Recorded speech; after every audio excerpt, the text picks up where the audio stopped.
asalaamaaleykum sama gars yi c'est Omzo TV officiel technologie en wolof nuyu naa leen ziar leen di leen jaajëfal bu baax a baax di leen wax comme d'habitude rek bi dee gën ko si chaîne bi wala ngay doog a tomb si vidéo yi dañ lay invité rek nga abonné te nga bës cloche notification bi ndax ngay mën di recevoir suñu yeneen i vidéo ba tey rek dañuy ñëwaat ak yeneen astuce rek bépp astuce bu xamante ne trouvé nañ ko rek wala bépp astuce bu maanaam rek daan ñëw partagante ak yéen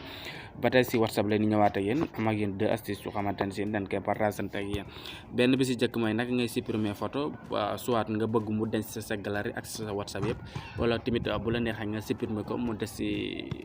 galerie bi bu la neexee nga supprimer ko mu denc si WhatsApp ak si galerie bi loolu lay ñëw wal leen ko ak nga xool ba xam amul kenn ku xamante ne si ne am na sa localisation ndeet en direct bi genre astuce yooyu ñëw la ñuy ñëw wal leen ko si biir WhatsApp bi on va ñu dem suñu WhatsApp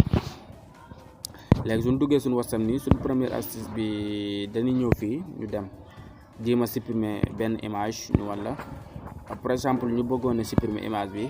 ñu cliquer si nii boo si cliquer nii lay appiloo moo indil la icône supprimer bi fii léegi ñu cliquer si bu si cliquer boo xoolee fii nii dafa kose wu élément bi dafa supprimer wu muy supprimer dans la galerie de téléphone média aussi dans cette discussion maanaam lii nii bu kose woo nii bu dee ko soo nii boo ko supprimer dina des ci sa WhatsApp bi supprimer pour moi maanaam day des ci sa WhatsApp bi nii mais du dans sa galerie boo demee sa galerie da nga fay fekkee image bi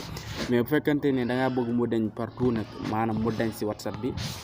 deñ ci galerie bi pour maanaam nga mën a gagner foofu espace bi da ngay kose fii parfois nag da ngay ñëw di supprimer doo fekk mu kose wu ñu si bëri nag dañ naan supprimer naa ko ci WhatsApp bi te bu ma ñëwee ci galerie bi fekk fi ñaari option yoo nag bu la neexee nga bàyyi ko ci galerie bi supprimer ko bu la neexee nga kose ko tamit xamante si ñaar yëpp lay supprimer day supprimer si WhatsApp bi supprimer si galerie bi quoi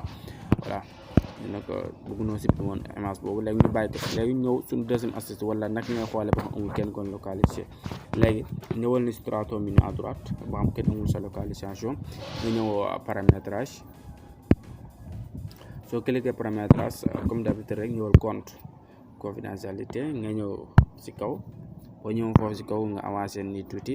mii nii localisation en direct Okina boo xoolee fii nii amul kenn xamante ne si ne am na suñu localisation actuellement nii quoi